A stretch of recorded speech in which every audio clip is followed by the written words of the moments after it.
Nous allons voir ici quelques propriétés intéressantes de ces nouveaux nombres que l'on a vus précédemment, c'est-à-dire les p parmi n, c'est-à-dire les combinaisons de p éléments d'un ensemble qui en contient n, ou les parties à p éléments. Alors, la première propriété, c'est une propriété qui est triviale et qui est évidente si on la fait avec la définition des p parmi n, des combinaisons. Donc, je reprends un petit peu ce qu'on avait vu auparavant. Regardez, on cherche les parties à 0 élément de n. Ben, si on reprend l'arbre que l'on avait fait, l'arbre en binaire que l'on avait fait, on voit bien que le nombre de parties à 0 élément, il n'y a que l'ensemble vide et on l'obtient bien sûr qu'une seule fois. De la même manière, si on prend tous les éléments de l'ensemble, eh bien il faudra prendre un 1 partout et on n'aura qu'un seul chemin dans l'arbre qui nous conduira à oméga tout entier. Donc c'est pour ça que 0 parmi n est égal à 1 et que n parmi n est égal à 1 également. Si je prends 1 parmi n, eh bien en fait on prend toutes les parties à un élément, c'est-à-dire que ça permet de compter les éléments de notre ensemble E. Alors la démonstration elle est donc triviale comme je viens de le faire avec la définition, donc il n'y a rien à écrire, c'est juste à faire de la compréhension sur la définition, ou par le calcul avec une convention que j'ai oublié de préciser dans les paragraphes précédents, c'est que le factoriel de 0 c'est égal à 1. C'est une convention, de la même manière que 0 à la puissance 0, ça fait 1, c'est la même chose. Alors la propriété 2, elle est intéressante, puisque c'est une propriété politique, c'est pas si souvent qu'on fait de la politique en mathématiques, et c'est la politique du choix ou du non-choix. C'est-à-dire que si je prends ici P parmi n, c'est égal à n-p parmi n. Alors la démonstration, ben, c'est trivial aussi. Démonstration, bien, en fait, si j'en choisis ici, en fait, je constitue une partie de P éléments d'un ensemble qui en contient n. Dire que j'en choisis P, bah, c'est la même chose de dire que j'en laisse n-p. En fait, d'un côté on les prend, de l'autre côté on les laisse. Démonstration, donc il est équivalent de prendre P éléments, parmi n,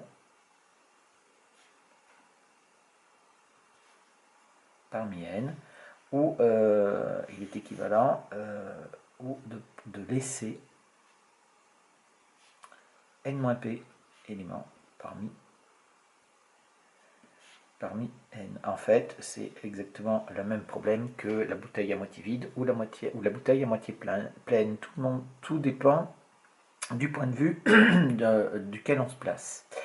La troisième propriété, qui est beaucoup plus intéressante et qui va avoir beaucoup d'applications, mais qui va être plus difficile à démontrer aussi. La propriété 3, c'est si je prends ici pour tout entier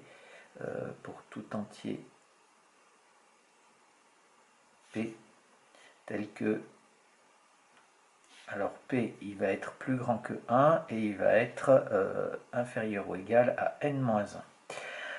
On a donc ici P parmi n qui va être égal à P parmi n-1 plus P-1 parmi n-1.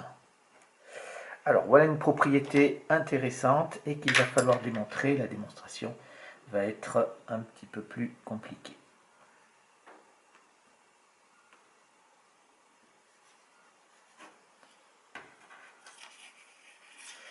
Alors, pour faire cette démonstration ici, eh bien, on veut déterminer le nombre de combinaisons, le nombre de parties de E à P éléments, et on va utiliser donc deux stratégies. On utilise, comme on l'avait vu un petit peu auparavant, on utilise deux stratégies de comptage équivalentes pour compter, pour dénombrer le nombre de parties,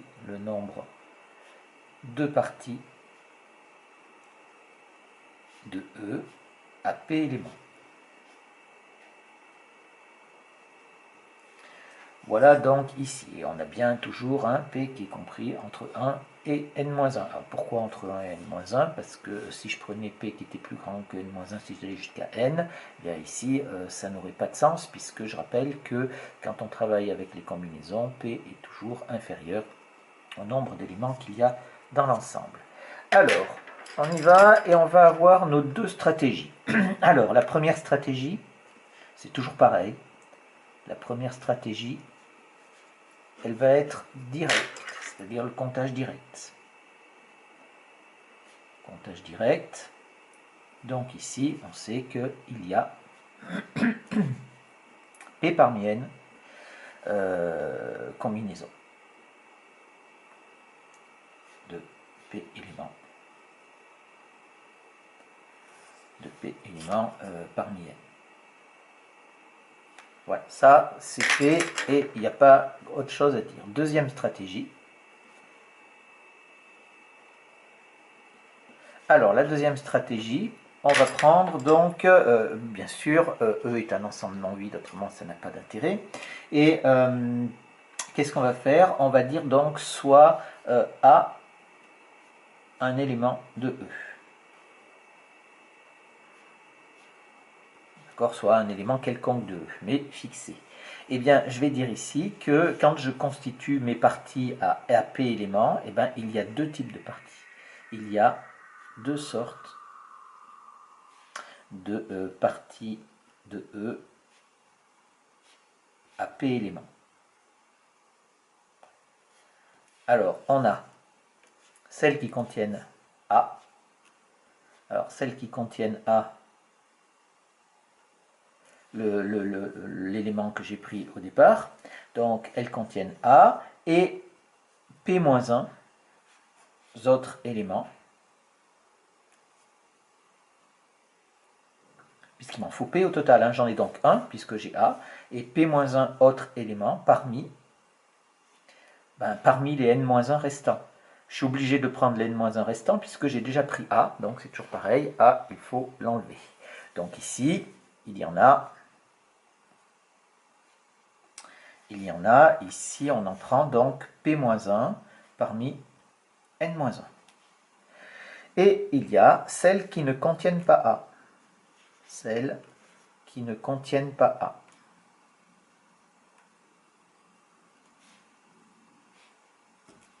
Celles-là, elles contiennent quoi? Elles contiennent donc, eh bien, elles contiennent P éléments.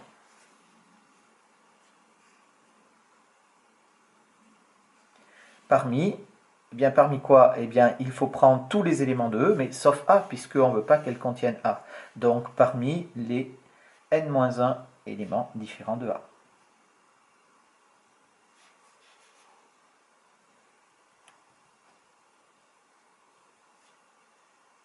Et donc là, il y en a,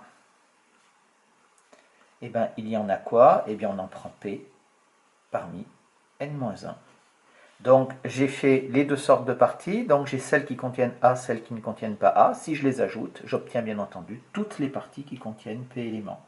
Donc, au total, les deux stratégies étant équivalentes,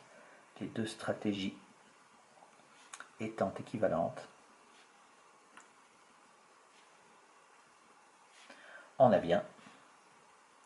Donc, P parmi N, ça, c'est pour la première stratégie, qui va être égale à la deuxième stratégie. J'avais donc P parmi N-1, plus ce que j'avais trouvé pour les premières parties qui contiennent A, P-1 parmi N-1. Voilà. Une application pratique de ces propriétés, c'est le triangle de Pascal. Alors c'est un outil qui va être pratique pour calculer les P parmi N, mais pas seulement, on va voir aussi que c'est un rapport avec les identités remarquables et d'autres choses. Donc pour le construire, on va utiliser la propriété 3, cette propriété que j'ai rappelée ici, c'est-à-dire P parmi N égale P parmi N-1 plus P-1 parmi N-1. Alors, on va remplir ce tableau, ce triangle de Pascal. Donc, ici, c'est un tableau à double entrée. Donc là, ça ne ressemble pas à un triangle. Mais regardez si on le remplit. On va utiliser les propriétés. Donc déjà, on sait que d'après la propriété 1, 0 parmi n, ça fait toujours 1. Donc si je prends ici 0 parmi n'importe quoi, ça fait toujours 1. Donc ici, on a 1 partout. Deuxième propriété ici, c'est n parmi n qui est égal à 1 tout le temps. Donc ici, si je fais 1 parmi 1, ça va faire 1. 2 parmi 2, ça va faire 1 aussi. 3 parmi 3, ça va faire 1. Je vais avoir des 1 ici en diagonale. Ensuite, on sait que pour les cases qui vont être ici, elles vont rester vides parce qu'il faut que P soit inférieur ou égal à n, puisqu'on est dans des tirages simultanés. Donc on ne peut pas tirer plus d'éléments qu'il n'y en a. Donc, Il nous reste à remplir maintenant le reste. Ici, on a 1 parmi 2, on sait que ça fait 2 aussi, c'est la dernière propriété que l'on a ici. 1 parmi n, ça nous fait n, donc on peut remplir également cette colonne. 3, 4, 5, 6, 7, etc. Maintenant, il reste à remplir le reste. Alors, comment est-ce qu'on va faire? Eh bien, on va utiliser cette propriété qui est là, et je vais faire deux exemples de calcul. Je vais calculer par exemple celui-là, c'est-à-dire, je vais mettre 2 parmi 3. Donc, 2 parmi 3, ça va être égal, si j'applique ici 2 parmi 3, ça va me faire égal, donc 2 parmi, ici, parmi 2, plus, ici, donc 2 moins 1, ça fait 1, parmi 2, ici. Et donc, comment est-ce qu'on va le repérer? Je vais le faire ici en rouge. Donc, si je prends 2 parmi 2, 2 parmi 2, c'est donc ici, celui-là, qui est là. 2 parmi 1, c'est donc... non, pardon, 1 parmi 2, 1 parmi 2, c'est donc celui-là. Et donc, vous voyez qu'il va falloir ajouter ces deux-là pour obtenir ici ce que l'on veut à cet endroit-là. Et je vais obtenir donc ici, ça va me faire 2 plus 1, je vais obtenir 3. En fait, hein, on va avoir quelque chose qui va être fait comme ceci. Voilà pour obtenir notre nombre qui va être là. Et on va utiliser ce procédé tout le temps, c'est-à-dire pour calculer un nombre, il faut prendre les deux qui sont au-dessus, hein, en prenant celui qui est juste au-dessus et celui qui est juste avant. Donc si je veux calculer celui-là, je veux obtenir quoi? Eh bien je veux obtenir ici 3 plus 3, ça va nous faire donc 6 ici, 3 plus 1, 4, et ainsi de suite. Là, pour obtenir celui-là, je vais prendre celui de dessus 6, plus celui qui avance, ça fait donc 10. Pareil pour celui-là, 4 plus 6, ça nous fait 10. Pour celui-là, 1 plus 4, ça fait 5. Et ainsi de suite. Ici, 10 plus 5, ça fait 15. 10 plus 10, ça fait 20. 5 plus 10, ça fait 15. 1 plus 5, ça fait 6. Et enfin, si je fais le dernier, eh bien, on va faire ici 15 plus 6, ça fait 21. 20 plus 15, ça fait 35. 15 plus 20, 35. Et 6 plus 15, 21. Et enfin, 1 plus 6, ça nous fait 7.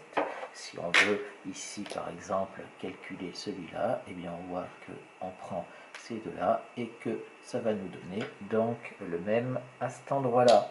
Et je peux en faire autant que je veux. Si je veux mon 21, je vais prendre donc celui-là et que je vais obtenir comme ceci.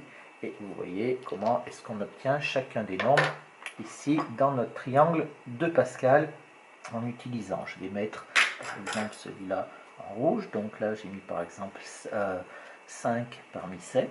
Donc ici, 5 parmi 7 qui va être égal, si j'applique la formule, ça va me faire donc 5 parmi 6 plus 4 parmi 6. Et donc ici, vous voyez, 5 parmi 7 est égal à 5 parmi 6 plus 4 parmi 6 ici. Voilà des exemples de calcul qui permettent un petit peu de voir ce que l'on peut faire.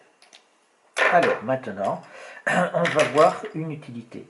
Regardez ici, j'ai les valeurs de n, 0, 1, 2, etc. Si je prends pour n égale 2, et je vais faire le rapprochement avec les identités remarquables.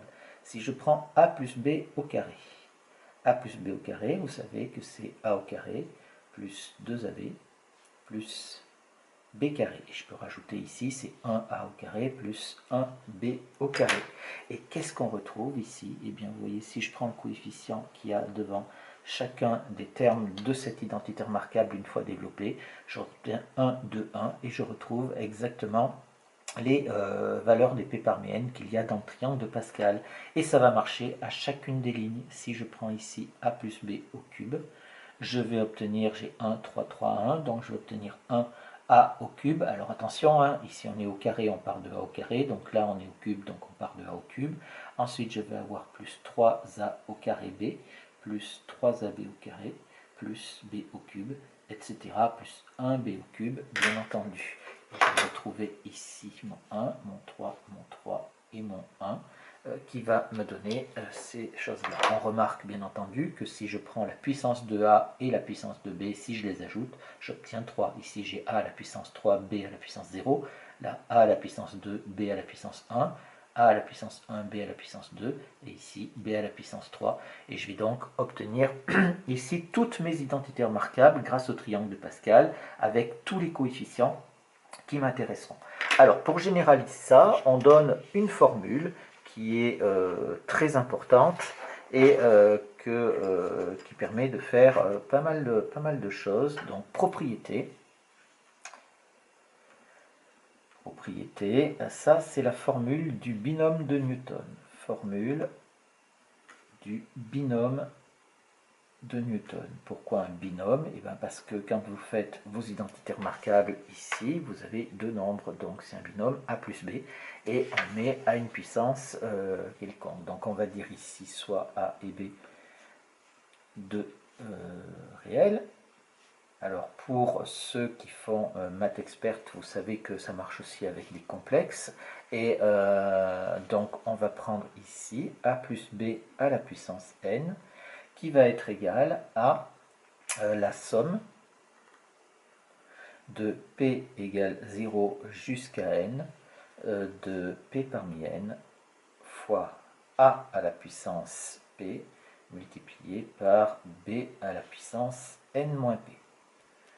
Voilà donc la formule du binôme de Newton. Donc on écrit ça sous forme avec le symbole somme parce que c'est beaucoup plus pratique et ça permet donc d'avoir une formule un petit peu plus courte. Pour ceux qui ne prennent pas Math Expert, vous pouvez aller regarder le cours sur Programmat pour voir un petit peu l'utilisation du symbole somme. Si vous n'êtes pas à l'aise, ça peut vous aider éventuellement. Donc voilà cette propriété et on va voir un cas particulier de cette formule du binôme de Newton. Au passage, on remarque que ici, eh bien, ces nombres, les P parmi n, là, ils sont utilisés dans la formule du binôme de Newton. Les P parmi n interviennent, pas seulement, interviennent dans la formule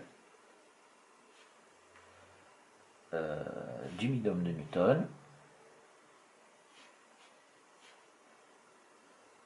Donc c'est pour ça qu'on les appelle les nombres binomiaux. Je reviens dessus, on les appelle les nombres binomiaux. On verra aussi qu'on va les utiliser en probabilité dans les prochains paragraphes. Alors, un cas particulier du binôme de Newton, c'est si on prend ici A et B, A égale B égale 1. Alors, on obtient quoi? On obtient ici 1 plus 1 à la puissance n qui va être égal à la somme de P égale 0 jusqu'à n d P parmi n fois 1 à la puissance P fois 1 à la puissance n moins P. C'est-à-dire ici, ça nous fait donc 1 plus 1, ça nous fait donc 2 à la puissance n qui est égal à la somme de P égale 0 jusqu'à n des P parmi n, puisque 1 et 1, ça fait 1, il n'y a pas de souci ici. Et là, qu'est-ce qu'on fait? Eh bien, ça, on retrouve, c'est une autre façon de retrouver le nombre de parties de l'ensemble, d'un ensemble E à n éléments. Donc ici, on retrouve le nombre de parties d'un ensemble E à n éléments. Eh bien, c'est normal, puisque ici, qu'est-ce qu'on fait? On prend la somme de toutes les parties qui contiennent P éléments. On prend celles qui prennent 0 élément, 1 élément, 2 éléments, jusqu'à n éléments. Donc, en écrivant cette somme-là, on a bien toutes les parties de notre ensemble E. C'est pour ça que l'on obtient 2 à la puissance n.